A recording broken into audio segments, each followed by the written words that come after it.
buatan berat yang kedua, yang ringan. Hari-hari ini lagi viral berita seorang Gus.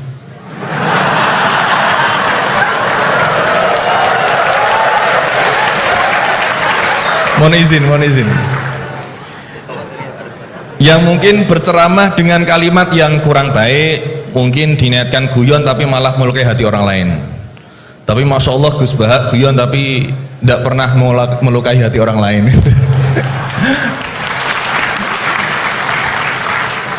Nah, pertanyaan saya Gus, ngapunten, karena ini pasti ke Gus Baha, tidak mungkin ke Gus Quraisy Shihab, tidak mungkin. Karena pasti Gus Baha.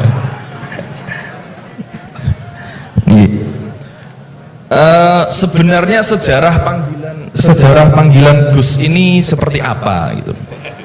Apakah hanya dimaknai Gus ini adalah anaknya Kiai terus dipanggil Gus, atau bahkan mantunya Kiai saja, kalau jenengan katanya Gus naturalisasi gitu. Atau Gus swasta atau apa itu, atau bahkan bukan siapa-siapa kemudian bisa dipanggil Gus, sehingga misalkan kita sekarang bisa ini berlomba-lomba menjadi Gus bareng-bareng, jadi pokoknya lomba-lomba. Nah, dan apakah ini hanya di Jawa saja? Karena di Madura juga kami sering mendengar ada panggilan Lora. Nah ini sejarahnya sebenarnya apa gitu loh. Apakah juga kalau sudah menjadi Kiai tidak bisa menjadi Gus lagi? Atau kalau sudah menjadi Gus tidak bisa naik menjadi Kiai? Gitu ya. Itu pertanyaan yang kedua saya. Dan Nyun Sewu, di zaman Rasulullah itu apakah putranya Rasulullah juga dipanggil Gus? Kan juga tidak kan?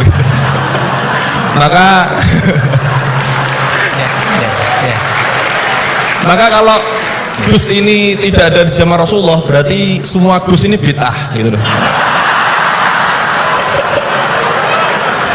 Karena Gus tidak ada di zaman Rasulullah.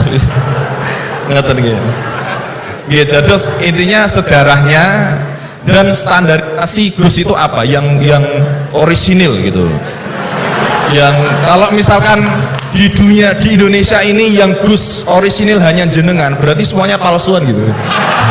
Nah ini tentu bisa dijelaskan Gus. Ngapunten, matur suwun sangat. Wassalamualaikum warahmatullahi wabarakatuh. Waalaikumsalam warahmatullahi wabarakatuh. Baik, terima kasih Gus Maulana. Selanjutnya saya mungkin yang laki dulu ya, laki-laki nanti baru pindah ke sini. Silakan yang pojok ya.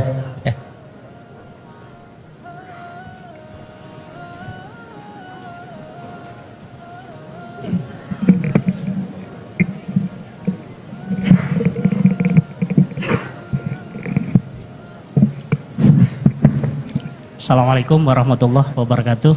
Waalaikumsalam warahmatullahi. Terima kasih Pak Rektor atas kesempatannya. Yang saya hormati Gus Baha, Prof. Quraisy. Saya Jamaluddin Ghafur dari Fakultas Hukum UII. Ingin bertanya ke Prof. Quraisy dan Gus Baha. Saya sering mendengar salah satu isi pengajian dari Gus Baha itu bahwa fatwa dalam hukum sosial itu tidak pernah jelas begitu. Artinya ulama pasti akan berbeda gitu ya.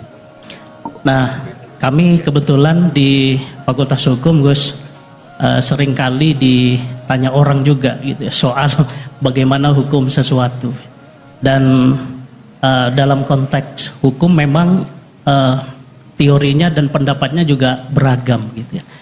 Nah, kadangkala permintaan pendapat itu tidak hanya sekedar untuk diskusi, tapi bahkan sampai menentukan nasib orang gitu. Ini dihukum atau tidak. Nah, sehingga mohon penjelasan dari Gus Baha dan Prof. Quraisy, kira-kira bagaimana panduan dalam Islam di tengah keragaman pendapat fatwa itu dalam kita memberikan pendapat atau keterangan-keterangan tentang hukum-hukum tertentu yang memang secara ilmu itu sangat beragam. Terima kasih. Assalamualaikum warahmatullahi wabarakatuh. Waalaikumsalam warahmatullahi wabarakatuh. Mohon izin Gus Baha dan Quraisy, ini 4 atau 2 dulu aja ya, nanti baru kita lanjutkan biar nggak lupa ya. Ya, yang pertama Gus Ba, ini dari Gus Maulana tadi. Ini pertanyaannya, kan banyak yang tidak jebolan pesantren tapi pengen dekat sama Allah, boleh nggak baca terjemahan kira-kira gitu. Yang kedua tadi standar Gus yang orisinal, yang orisinal ya. Kemudian yang kedua dari ini Gus Gofur. Ini dosen dari Eva, ini untuk Prof Quraisy dan Gus Baha. Ini panduan untuk memberikan pendapat hukum kira-kira gitu kan, karena ada dosen hukum yang saksi ahli, ada yang ahli menjadi saksi, jadi bedanya. Mohon berkenan dari Gus Baha ya. Ini yang provokatif dulu itu ya.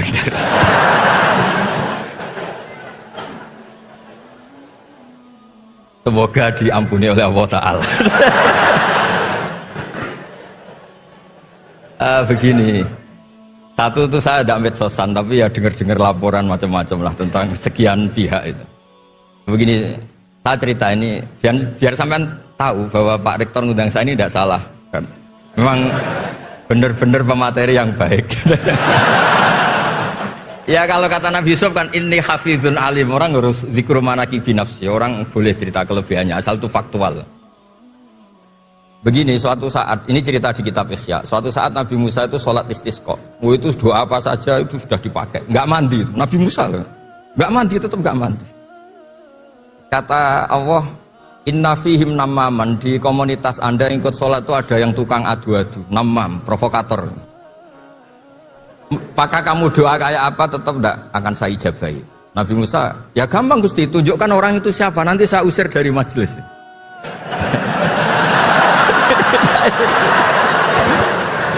Jawabnya Allah itu lucu. Saya ini orang yang mengharamkan namam, mengharamkan namimah. Kalau saya menunjuk orang itu berarti saya juga namam. Intinya itu Allah terus mengabaikan sekian peristiwa namam. Jadi kalau pertanyaan provokatif terus kayak gitu tuh mesti diabaikan oleh Allah Ta'ala. Karena nanti repot itu. Repot. Memang saya termasuk Gus yang asli itu jelas kalau itu.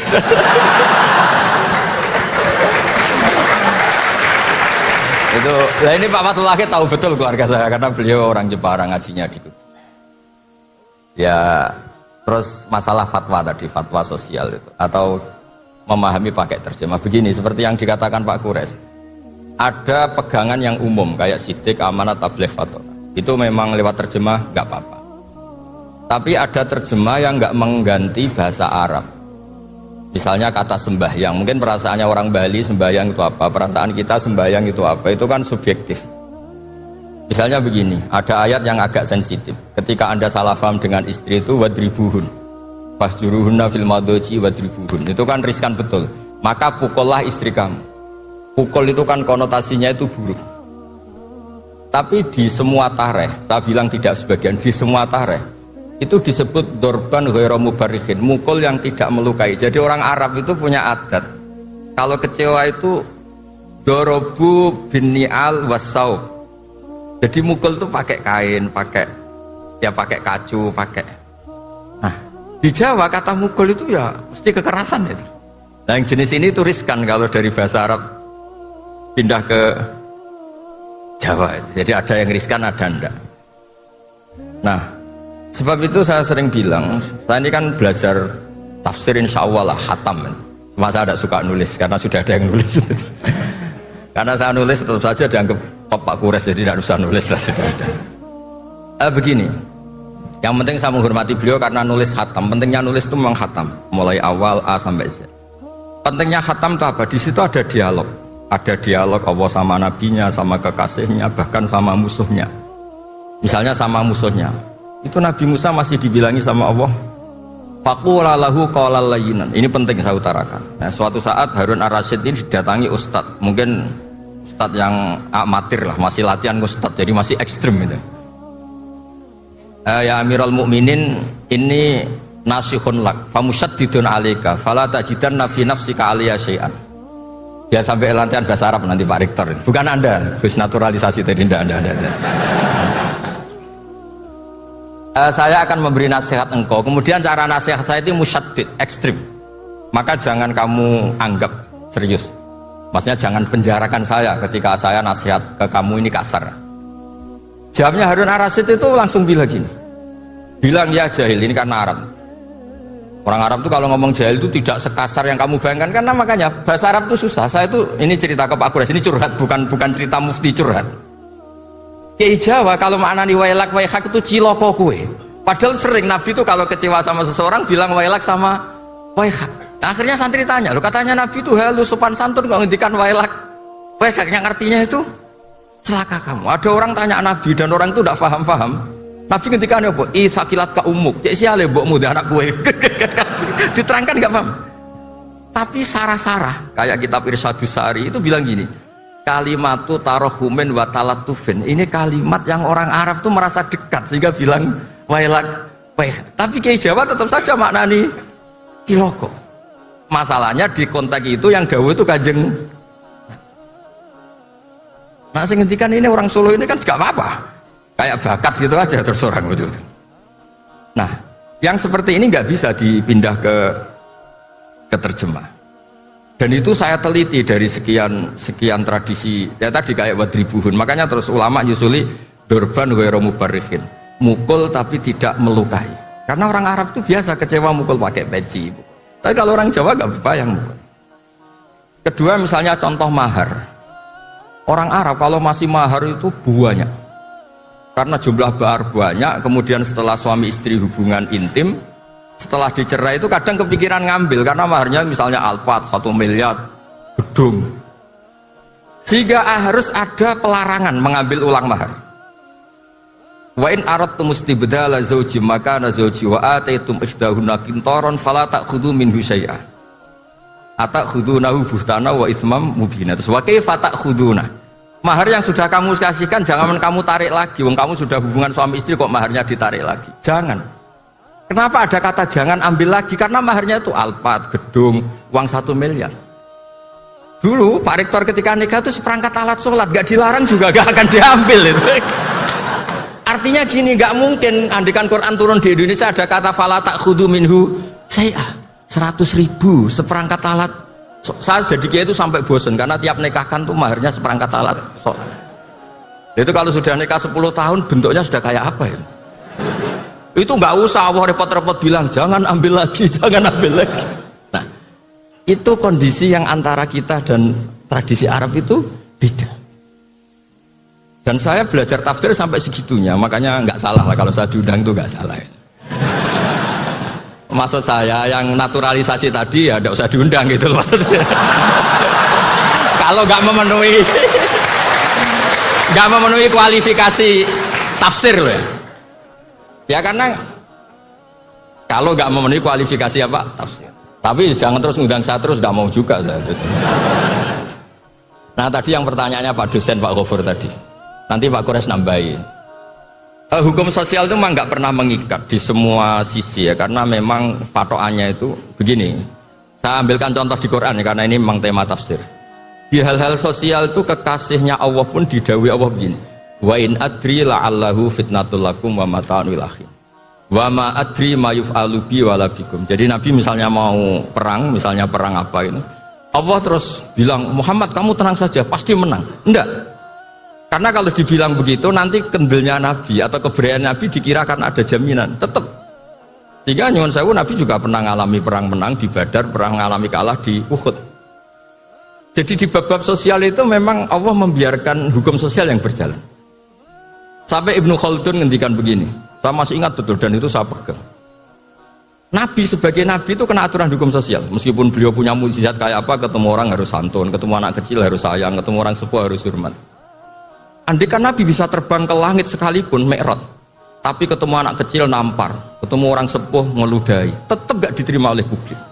Walau kunta faddan ghalidhal qalbi lan faddu min khawlik. Betapa pentingnya tata krama sosial. Kata Ibnu Khaldun, hadza Rasulullah man uyyida bil kauni kulli. Ini Rasulullah, orang yang di backup sekian alam raya, tapi sekali melanggar tata krama sosial, tetap lan faddu min khawlik, orang akan bubar. Sampai ngegoskan saya, sekarang tak pisoi. Wah Gus Pak, Gus Sopo, Gus kok mison, mesti langsung gitu. Dan coba misalnya sekarang, nyon sewu, saya ngeludahi Pak Rektor, langsung dipecat ya. artinya tatanan sosial, meskipun saya keramat. Makanya kata Ibnu Khaldun, hadza Rasulullah man uyyida bil kauni kulli law syaa. Ini Rasulullah, orang yang bisa mengendalikan alam raya karena kekasih Allah. Itu saja kena aturan, walau kunta faddan ghalidal qalbi lan faddu min khawlik. Kalau engkau salah tatanan sosial Muhammad, orang akan bubar. Nah maksudnya gini Pak dosen, kalau tatanan sosial gini, saya pernah ditanya oleh dekan Fakultas Kedokteran pas ada diskusi dengan ya tadi orang-orang medis, misalnya begini, itu misalnya Nyun Sewu, tapi gak usah dijiwai, gak usah kamu udah dilupakan saja gak apa-apa. Menyembuhkan orang koma itu baik apa tidak baik, tapi misalnya orang ini kalau sembuh pasti bunuh lagi, pasti merkosa lagi, terus kita gimana? Ngasih makan juga sama, orang miskin gak bisa makan, gak bisa apa-apa, gak bisa makan, gak bisa apa-apa, berkahnya gak bisa makan, gak bisa apa-apa, dia tidak nyuri, tidak bunuh, tidak merkosa. Dan orang ini kalau sehat lagi akan begitu lagi. Wajib ngasih makan dah. Itu mesti orang itu, weh, kasihlah kemanusiaan. Tuh, jangan nanti kumat lagi. Jadi hukum sosial itu mesti mindsetnya ulama itu beda-beda. Saya sering matur ke Pak Quraisy, saya itu pernah kata santri saya pernah katanya diundang ke Malaysia, juga pernah katanya diundang ke Maroko. Saya bilang sudah yang kelas-kelas internasional Pak Quraisy saya ada usah. Kenapa? Jawabnya sederhana. Nanti kalau saya sering keluar negeri, terus semua kiai seneng keluar negeri, terus saya mulang pondok saya siapa? Terus gue iling-ilingan nak neng dunia ono kiai desa sing alim, kata saya maksudnya kiai desa tapi maca kitab ya cek bener rofa nasab. Tapi saya seneng sama kiai yang keluar negeri karena ini mewakili syiar. Saya seneng sama UI karena syiar gini. Tapi saya jangan disuruh jadi kiai di UI, nanti gajinya tetap. Kalau kiai kan sering dapat gaji min khaisul layah tasib. Kayaknya jumlahnya banyak saya Mas. Jadi yang hukum-hukum sosial tuh biarlah alam yang ya sudah setuju ya. Oh ya pokoknya gitu. Silakan Prof. Quraisy, tadi terkait dengan pertanyaan panduan untuk memberikan pendapat, terutama pendapat hukum, panduan dalam Islam untuk memberikan pendapat, terutama pendapat hukum karena punya implikasi kepada misalkan yang menjadi terdakwa. Kalau pendapat hukumnya salah, jadi hukuman yang diberikan juga salah. Tamanya seperti itu ya? Ya. Panduan Islamnya seperti apa, Pak Quraisy? Itu kan prinsipnya begini, jangan bicara kalau tidak tahu.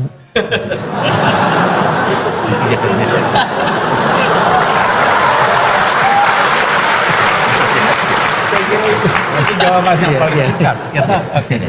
Terjawab. Ya, jawabannya itu ya. Baik, terima kasih Prof. Quraisy, singkat padatnya. Selanjutnya kita undang Ibu yang bertanya, mulai dari Ibu yang depan, kemudian yang kedua nanti yang tengah ya. Ibu dulu yang depan, yang pojok depan. Mohon dibantu panitia untuk mikrofonnya. Loh, Ibu yang depan sini ya. Oh, udah di sana ya. Udah nggak apa-apa. Kita izinkan Bu ya, diikhlaskan ya, Ibu ya. Nanti ya.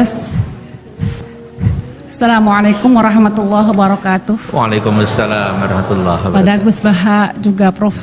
Quraisy Shihab yang saya hormati. Perkenalkan saya Uswatun Hasanah dari Magelang, ibu rumah tangga biasa ya Pak ya. Alhamdulillah pada kesempatan ini saya bisa bertemu langsung dengan Gus Baha juga Quraisy Shihab ya, Profesor Quraisy Shihab. Nggak sia-sia tadi saya dari Magelang berangkat jam 7 sampai sini, alhamdulillah nih. Syukur alhamdulillah saya bisa ada kesempatan tuh bertanya langsung ya. Langsung aja pertanyaan dua mau ketemu ya. Pertanyaan yang pertama, dalam Al-Qur'an itu ada kata-kata, ada ayat la yamassuhu illal mutahharun. La mutahharun di sini ada yang mengatakan suci tidak hanya hadas besar aja. Misalnya pegang Al-Qur'an. Loh, wis ngentot kok maca Qur'an, saya tegur gitu. Semestinya suci artine ora popo, katanya gini lah. Ini apakah ini termasuk meneladani Rasulullah? Nah, ini pertanyaan saya ini yang pertama, apakah suci di sini harus hadas besar, hadas kecil, atau cukup hadas kecil aja gitu? Terus yang kedua, maaf ini ya, kebanyakan kan para kiai atau yang lain itu kan istrinya lebih dari satu.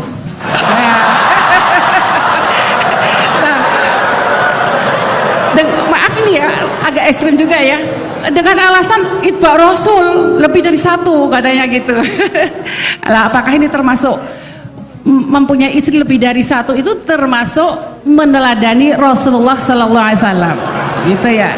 Saya kira cukup sekian. Assalamualaikum warahmatullahi wabarakatuh. Waalaikumsalam warahmatullahi wabarakatuh. Kami catat Ibu. Selanjutnya kita mohonkan yang ya, 3 nggak apa-apa tapi pendek-pendek ya. Silakan ya. Bismillahirrahmanirrahim. Assalamualaikum warahmatullahi wabarakatuh. Waalaikumsalam warahmatullahi wabarakatuh. Perkenalkan, saya Dewi, istri dari Bapak Thoriqul Huda dari Fakultas MIPA. Begini, Al-Quran agar tidak datar, itu kan katanya Al-Quran bisa menjadi asyifa, petunjuk, solusi dari semua persoalan hidup kita. Itu caranya bagaimana? Karena kebetulan saya memang dari sama seperti Gus yang di Solo tadi, orang biasa bukan dari pondok. Dulu saya pernah punya persoalan kesehatan, saraf kejepit. Kemudian saya membuka Al-Quran dengan acak. Sebelumnya saya sholat taubat. Kemudian saya buka ketemu surat Asy-Syu'ara ayat 19 yang artinya ketika kamu marah segera memberi maaf. Dan waktu itu saya bingung. Orang saya minta asyifa kok jawabannya seperti itu gitu. Ini implementasinya bagaimana? Tapi saya hanya menzikirkan ayat yang saya dapat itu sampai kurang lebih 2 minggu. Allah memberikan saya petunjuk. Saya diberikan persoalan anak, persoalan suami. Ini loh, ketika kamu marah, kamu harus segera memberi maaf. Dan ketika saya kurang lebih 2 bulan memperbaiki diri, saya tidak pernah marah. Alhamdulillah Allah ridho, saya sembuh dari saraf kejepit. Dan terus saya keterusan saya keterusan membuka Al-Quran ketika saya punya persoalan apapun. Bahkan ketika saya ada persoalan dengan suami, saya membuka Quran secara acak. Kemudian saya menemukan surat Al-Hajj ayat 19. Inilah 2 golongan mukmin dan kafir yang bertengkar.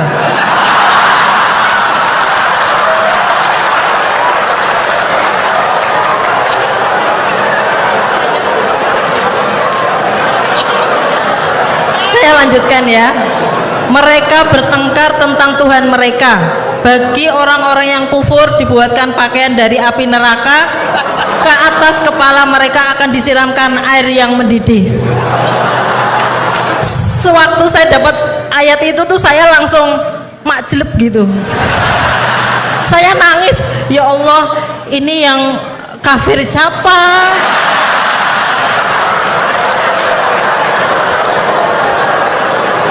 Tapi di situ saya pokoknya semuanya saya yang salah, saya yang harus memperbaiki diri.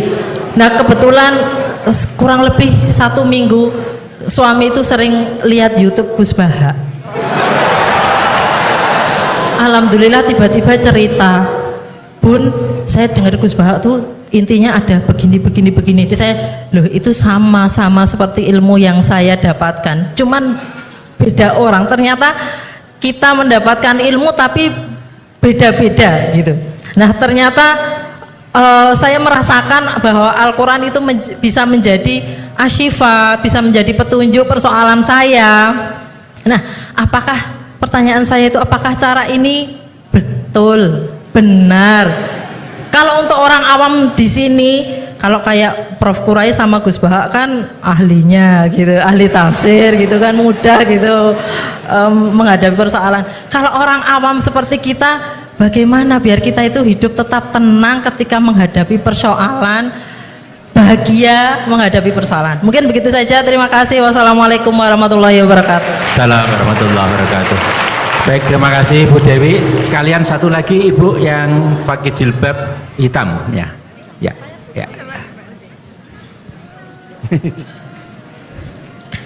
Bismillah. Assalamualaikum warahmatullahi wabarakatuh.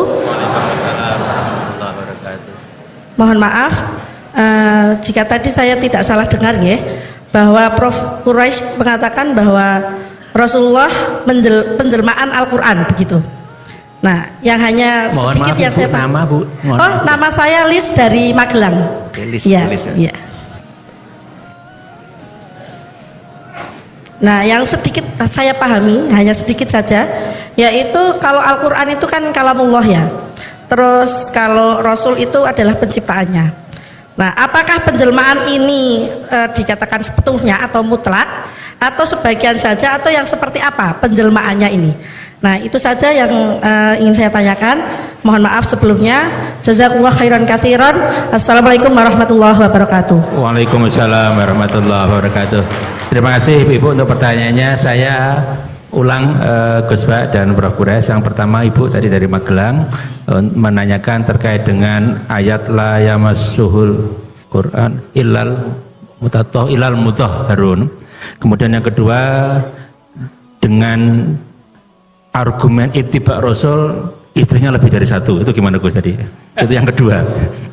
Apa ittiba Rasul itu seperti apa? Kira seperti itu. Kemudian yang dari Bu Dewi tadi terkait dengan apakah tafsir Al-Quran sebagai asyifa itu seperti apa? Kira-kira gitu. Kemudian yang ketiga terkait dengan tadi Rasul sebagai penjelmaan Al-Quran. Ya, penjelmaan ya tadi. Ya, kita mohonkan Prof. Quraisy atau Gus Bah dulu. Ya. Quraisy kedua. Ya, monggo. Ya. Ini jawab yang kok tadi kok tersangkanya hanya kiai, rata-rata kiai itu istrinya. itu selera lelaki bukan selera kiai gitu.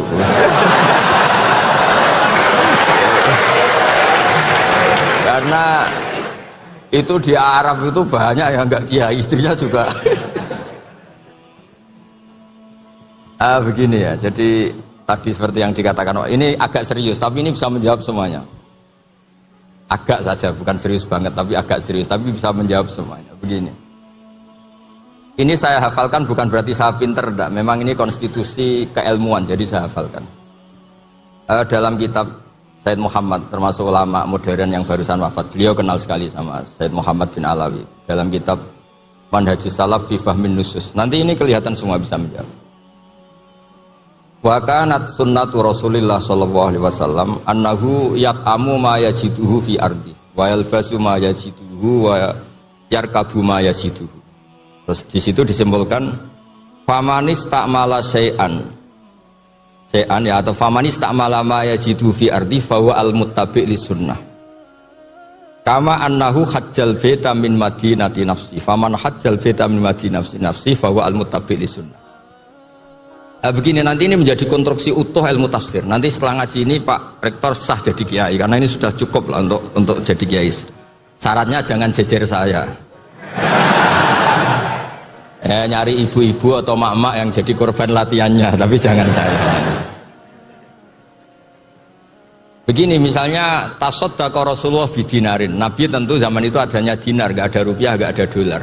Itu zaman itu Imam Syafi'i langsung digenti, disamanin pakai alat tukar, sehingga ketika kita sedekah pakai rupiah itu juga niru Nabi ketika beliau pakai dinar atau dirham, karena sama-sama ini alat apa? Tukar. Tasaddaqa Rasulullah bisoin min tamrin, tasaddaqa Rasulullah bisoin min akid. Nabi sedekah pakai kurma, sudah kita ganti saja pakai makanan pokok, sehingga kita sedekah pakai apa? Beras. Sebab itu kata Imam Syafi'i, yang wajib dizakati apa? Ya kuti ahlil balad. Bukan niru nas yang zaman Nabi. Nabi zaman Nabi ya yang disebut ya makanan-makanan Arab.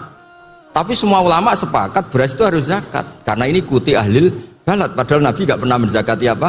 Beras. Nabi karena posisi di Madinah, mikotnya dari Dzul Khulaifah yang sekarang disebut Bir Ali itu.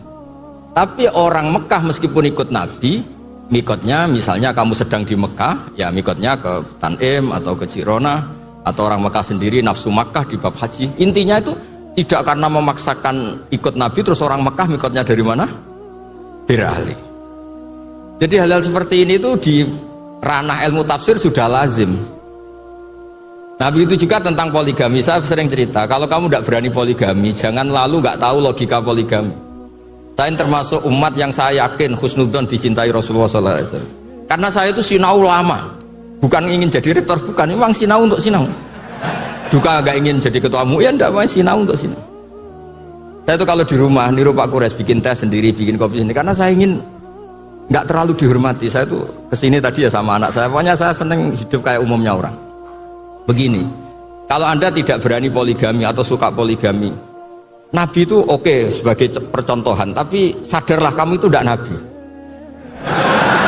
Begini, saya sering bilang begini, Nabi itu orang baik, berarti kalau punya istri satu, membentuk orang menjadi baik. Kalau membentuk orang baik satu baik, bentuk dua ya lebih baik, bentuk tiga lebih baik. Kebalikannya kita atau kamu lah kalau bahasa kasarnya itu, satu istri saja kamu bentuk dari baik menjadi tidak baik.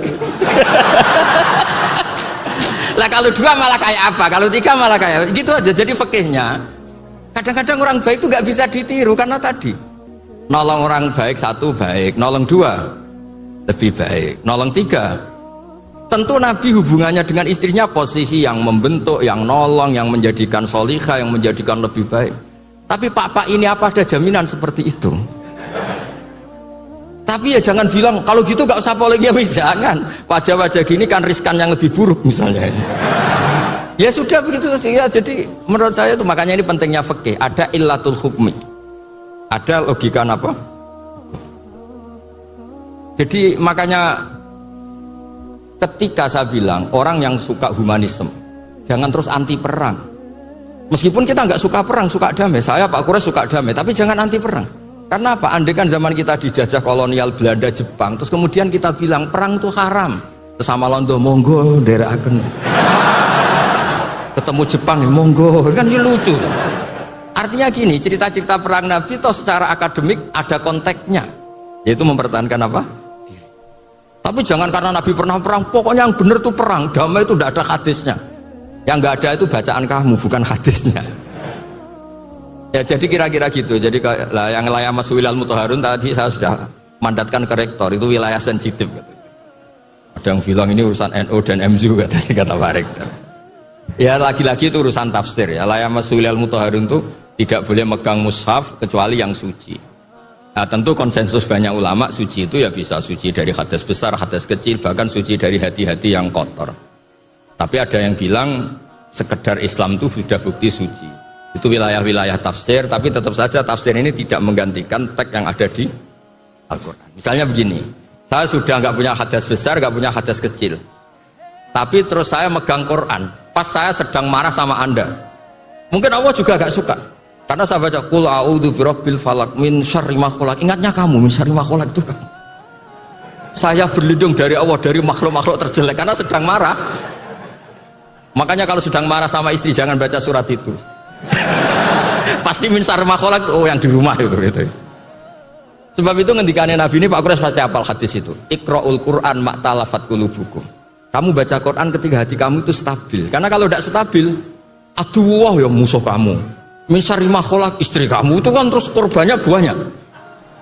Pokoknya kalau sedang tidak baik-baik saja tidak usah baca Quran dulu, waras dulu baru baca Quran. Ya kira-kira gitu. Nanti yang edisi yang lebih waras Pak Kures yang ngendikan ini. Monggo. Ya itu Asifah ini. Jadi yang pertama terkait dengan la yamassuhu illal mutahharun, kemudian yang kedua ittiba Rasul tadi sudah dijawab oleh Gus Bah, terus Quran sebagai asyifa, kemudian yang selanjutnya terkait dengan Rasul sebagai penjelmaan Al-Quran ya. Satu hal dulu yang kita perlu sadari, bahwa Al-Quran itu bisa mengandung banyak penafsiran.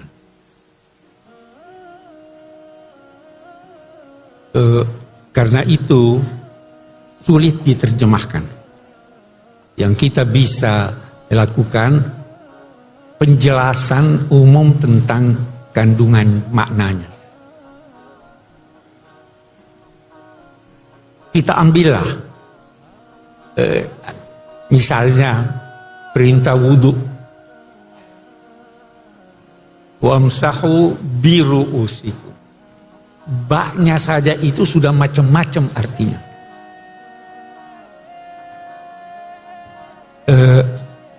Demikian juga yang lain. La yamassuhu illal mutahharun, banyak pendapat. Boleh jadi apa yang saya anggap benar, Anda anggap tidak benar. Ya kan? Itu orang Syiah berkata yang berhak, sebagian mereka ya, yang berhak memahami dan bisa memahami Al-Quran itu hanya Ahlul Bait. Karena apa? Al-Quran berkata, innama yuridullahu yudhiba ankumur rijsa ahlal bait wa yutahhirakum tathira. Ada yang berkata al-mutahharun itu malaikat. Jadi bisa beda-beda. Saya ingin dari sini kita mengambil suatu pelajaran bahwa bisa jadi dalam rinciannya kebenaran itu beragam. Mazhab yang berkata seluruh kepala harus itu benar buat dia, yang berkata sebagian benar buat dia, karena memang Allah Subhanahu wa Ta'ala menghendaki kita berbeda. Jangan anggap Tuhan mau kita itu bersatu semua sama. Kalau dia mau kita bersatu semuanya, dia tidak turunkan Al-Quran seperti ini. Dia tidak jadikan Nabi itu seringkali berkata kamu benar, kamu benar, kamu benar. Ini prinsip yang harus kita pegang sehingga kita bisa rukun. Oh, Anda juga benar. Karena itu contoh populer gajah itu bagaimana?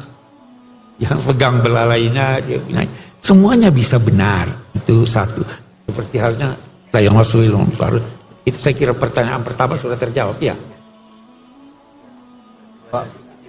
Syifa pakai acak. Syifa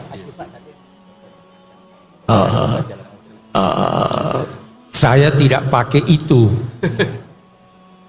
Ada orang mungkin berkesan begitu, tapi itu di Sulawesi Selatan, saya tidak tahu di Jawa. Itu kalau mau cari nama anak itu buka Quran, kata pertama yang ditemukan itu dia anaknya. Jadi di sana ada namanya Sarik. Karena dia baca Sarik wasarikatu, ya toh.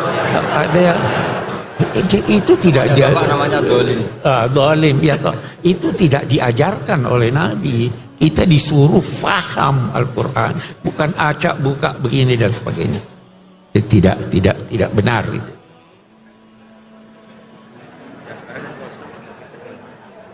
Penjelmaan.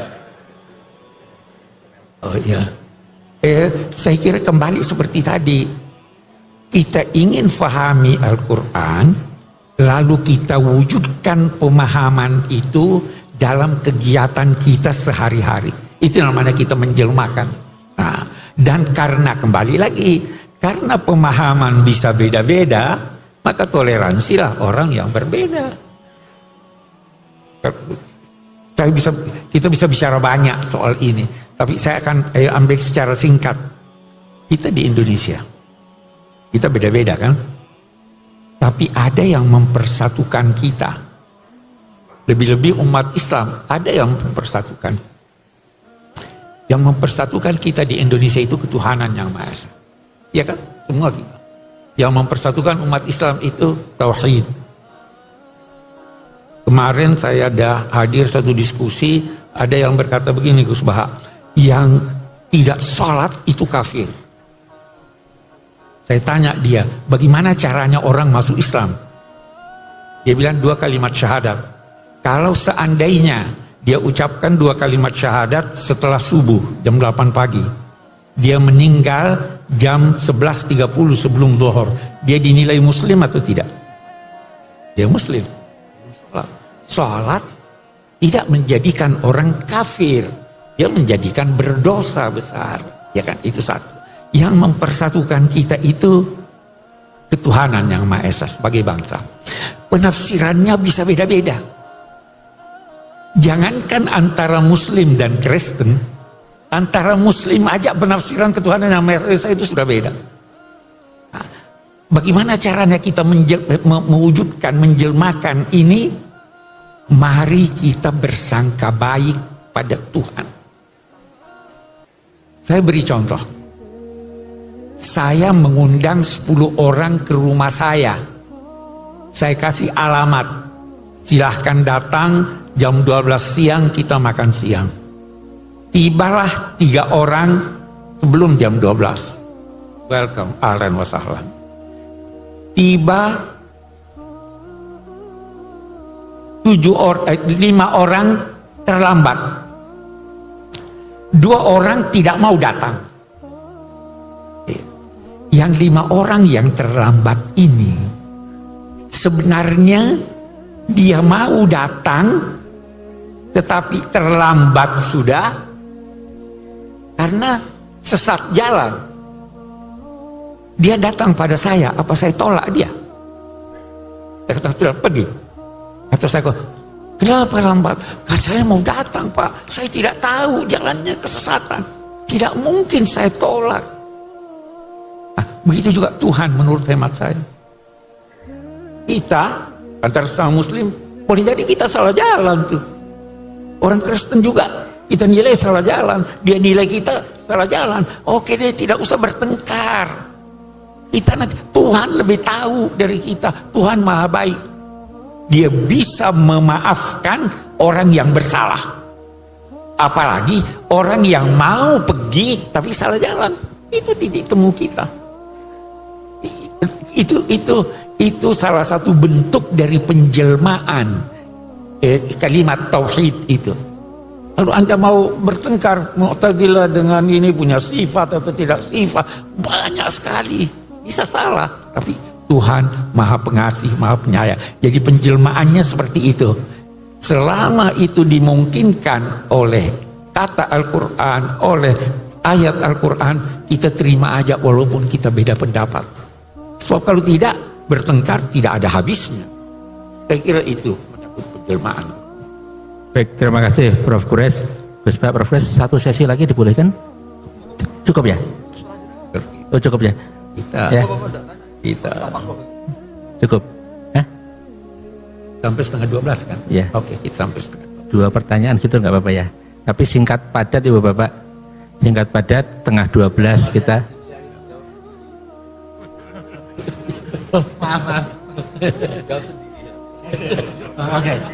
Oke.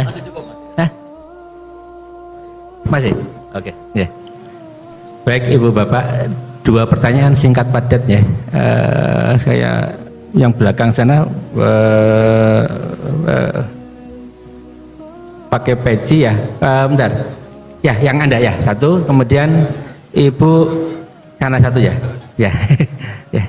Baik, mungkin singkat padat, mohon izin ya. Ya. Ya.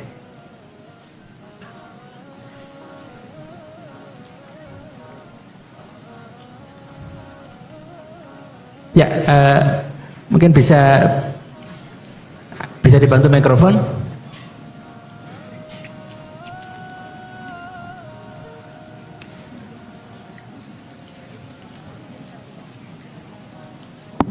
Ya, silakan. Assalamualaikum warahmatullahi wabarakatuh. Waalaikumsalam. Nama saya Indra Lukman dari Universitas Kiai Haji Ahmad Siddiq Jember. Di sini saya ingin bertanya terkait bagaimana bagi umat yang awam untuk mengkontekskan atau merelevansikan sebuah ayat pada fenomena yang terjadi di era modern ini, Gus. Saya ingin bertanya ke Gus Bah serta Gus Kiai Prof. Quraisy, yang dimana fenomena ini yang saya kaji terkait fenomena Down syndrome, yang dimana Down syndrome ini merupakan sebuah kondisi ketika kita berada di depan orang lain itu kita merasa baik-baik saja, namun sebenarnya kita itu dalam tekanan batin yang sangat luar biasa. Nah juga saya menemukan ayat yang dimana terdapat pada Quran surah Al-Baqarah ayat 42, yaitu wala talbisul haqqo bil batili wa taqtumul haqqo wa antum ta'lamun, yang dimana janganlah kamu campur adukkan kebenaran dengan kebatilan, dan jangan pula kamu sembunyikan kebenaran sedangkan kamu Bisa mengetahui. dibantu mikrofonnya agak jauh sedikit karena kami nggak dengar. Ya, jangan terlalu dekat ya. Ya. Oke. Ya. Jadi bagaimana kita cara mengontekskan ayat Al-Quran dengan fenomena yang terjadi di era modern ini, Gus? Mungkin itu saja. Kontekstualisasi, baik. Kita cara kontekstualisasi ayat Al-Quran gitu ya. Oke. Dalam sebuah permasalahan. Ya. Baik, terima kasih. Pertanyaan satu lagi, Ibu, ya sana ya. Singkat padat, mohon menyebut nama ya. Ya. Assalamualaikum warahmatullahi wabarakatuh. Waalaikumsalam. Nama saya Esti Wahyuni. Saya dari Lombok. Udah ya. Saya dari Lombok, Gus. Ini pertanyaan untuk Gus Baha. Gus, saya sekitar 3 bulan yang lalu saya pergi menghadiri akad nikah di bawah kaki Gunung Rinjani. Di sana orang tua mempelai perempuan tidak mengizinkan anaknya untuk tidak akad dengan cara Rasulullah. Baik akadnya, baik bahasanya, baik caranya, semua dipisah. Tapi karena mempelai laki-laki tidak mengerti, akhirnya sampai sore diajarkan, lalu diajarkan dengan baik, akhirnya ditunda karena tidak sesuai dengan tata cara Rasulullah dulu. Itu namanya desanya Sembelia kalau nggak salah. Jadi kami pulang dengan akhirnya batal acara itu. Itu yang pertama, Gus. Ini untuk Profesor Tuan Guru Tuan Guru Quraisy Shihab. Saya sungguh penggemar berat sampean, Prof. Untuk Prof Quraisy Shihab, apa yang sebaiknya dalam rumah tangga? Apakah tetap bertahan dalam pernikahan atau tetap bertahan dengan kesabaran, dengan harapan bahwa suatu hari suami akan menjadi lebih baik atau tidak begitu? Tetapi apakah bertahan dan tidak itu, maksud saya bertahan sampai mencapai titik lelah atau bertahan dengan penuh harapan tentang perubahan itu. Ini terakhir untuk Gus Baha. Ayah saya 76 tahun, Gus. Dia penggemar berat Gus Baha juga. Sebaiknya mungkin kalau di YouTube jangan terlalu banyak bahasa Jawa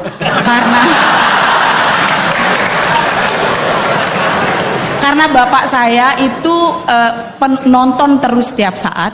Meski adik saya lulusan Al-Azhar Kairo Mesir, dia juga menerjemahkan apa yang Gus Baha bilang. Tetapi ayah saya bilang kurang lucu dibanding dengan Gus Baha. Jadi mungkin sebaiknya dikurangi bahasa Jawanya. Jadi kami yang dari luar Jawa ini, ayah saya terutama bisa ikut ngaji. Terima kasih. Waalaikumsalam warahmatullahi wabarakatuh. Baik, terima kasih. Pertanyaan untuk Gus Baha dan Prof Quraisy, kontekstualisasi ayat Al-Quran. Kemudian yang untuk Gus Baha ini terkait dengan pernikahan tadi, bertahan atau seperti apa. Kemudian yang untuk Gus Baha lagi ya, jadi saran. Ya. Baik, mohon dipersilakan Gus Baha. Ya. Yang nekat dulu. Ya, nanti. Bismillahirrahmanirrahim. Tadi siapa? Mbak Esti siapa? Esti Wahyun. Lombok ya? Oh ya. Jadi begini, kalau nikah itu tidak harus memaksakan persis seperti yang dipraktikkan Rasulullah SAW. Itu harus diberi pembelajaran. Dulu itu ada sahabat namanya Abdurrahman bin Auf. Itu lapor ke Nabi ya setelah nikah. Beberapa sahabat juga menikahi perempuan yang di luar panduan Nabi. Jadi Jabir itu anaknya Abdullah, punya saudara putri banyak. Dia tahu kalau panduannya Nabi itu halla bikron tola ibuha wa tola ibuk. Ya kalau kamu nikah bisa mungkin tuh yang perawan. Karena perawan tuh masih lucu. Kalau sudah mama kan wah garang misalnya itu misalnya.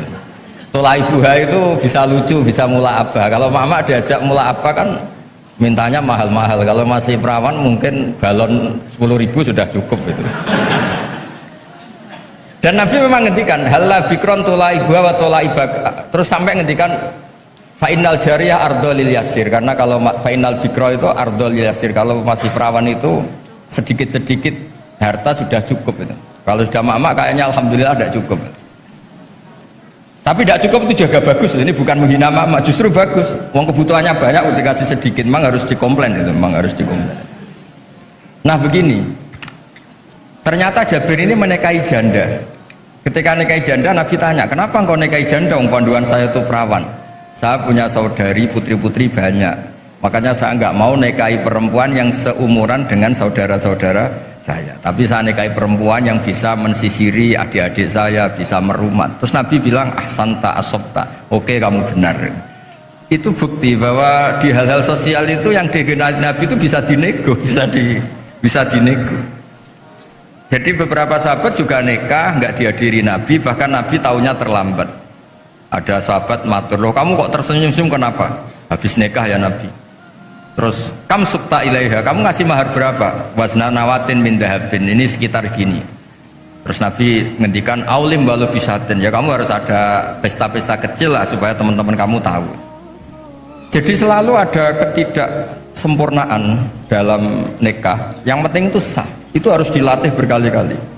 Karena kalau nggak dilatih itu dikira syarat-syarat ideal atau kesunatan dikira itu syarat apa? Sah. Misalnya a'linu hadar nikah wadribuhu biduf waf'aluhu fil masjid.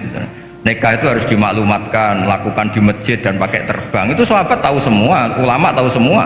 Beberapa itu tidak syarat sah, tapi cukup sebaiknya begini, sebaiknya gini. Dan itu banyak sahabat yang zaman itu pun nggak nikah di masjid, juga nggak pakai terbang. Nah itu ranahnya ulama, itu namanya istihad. Orang bisa, kalau dalam bahasa usul fikih namanya tangkihul manat. Apa yang dilakukan Nabi kita seleksi, ini hukum, apa adat, apa kebutuhan, apa kasuistik. Yang dicontohkan Pak Quraisy tadi, ada orang kasuistik tadi, kayak Abu Sufyan itu rojulun misik, Hindun itu istrinya, ya Rasulullah ini Abu Sufyan rojulun misik, ini lelaki ini pikir sekali, gak pernah nafkahi saya, apa saya boleh mengambil tanpa pamit? Terus Nabi ngendikan khudi ma yakfiki bil ma'ruf, kamu ngambil saja secukupnya. Nah, kan gak mungkin Nabi mentoleransi ngambil tanpa pamit, tapi Nabi juga gak mungkin membiarkan seorang istri utang-utang tonggo, cara Jawa, nyari-nyari sendiri gara-gara suaminya apa? Pikir. Tapi tetap saja ini dianggap waqi'atu ainin, kasuistik. Kalau bisa ada solusi yang lebih baik, tentu solusi lebih apa? Baik. Nah itu jadi kalau saya mohon, jadi di bab-bab fikih itu tadi nikah zaman Nabi pun beberapa sahabat juga banyak yang nyun sewu tidak sesuai arahan Nabi. Tapi arahan ini dari awal memang tidak mengikat, kayak Nabi mengarahkan bikron. Tapi ketika Jabir nikahi janda saiban, Nabi juga membenarkan.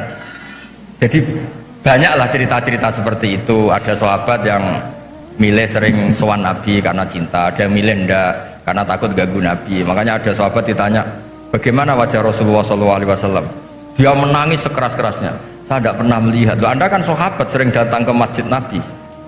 Haibatan lahu wa ijlatan lahu. Saya melihat beliau itu hormat sekali sehingga saya tidak berani menatap wajah beliau. Ada yang saking senangnya Nabi melihat Nabi terus. Itu kan wilayah-wilayah sosial. Nah, jangan-jangan yang kayak saya Pak Quraisy yang longgar di fikih itu karena nganggep Nabi itu mudah, di bab-bab sosial itu mudah. Sampai sahabat itu ada yang nggak pernah tanya Nabi, kenapa kamu nggak tanya? Paling jawabannya if'al wala harat. Jadi maka ada karangan kitab itu if'al wala harat, lakukan, tidak ada masalah. Karena Nabi sering ditanya, jawabnya if'al wala harat. Terus ada kaidah ini terakhir dari saya, ma khuyira Rasulullah sallallahu alaihi wasallam baina amrayni ilakhtara aisarohuma malam yakun isman. Nabi itu enggak disuruh milih dua hal kecuali milih yang paling mudah, asal hal ini tidak maksiat. Jadi kayak jenengan gini yang datang di sini, belajar tafsir apa datangkan Pak Quraisy nguraikan tafsir, mudah mana? Mudah datangkan kan, yaitu ya berarti yang sentingnya Nabi itu. Karena kalau belajar sendiri kan repot. Pak Quraisy untuk jadi ahli tafsir 60 tahun belajar. Saya mulai kecil sampai sekarang belajar. Yang nggak belajar gugat tok. Makanya kuncinya kalau nggak tahu jangan bicara tadi. Ya gitu. Wassalamualaikum warahmatullahi wabarakatuh. Waalaikumsalam warahmatullahi wabarakatuh. Terima kasih Gus. Ini untuk Prof. Quraisy, bagaimana mengkontekstualisasi Al-Quran untuk saat ini, kontekstualisasi ajaran ayat-ayat Al-Quran. Ya. Memahami Al-Quran, atau sebelum sampai ke sana, Al-Quran diturunkan untuk umat manusia sejak masa Nabi Muhammad sampai akhir zaman. Itu prinsip.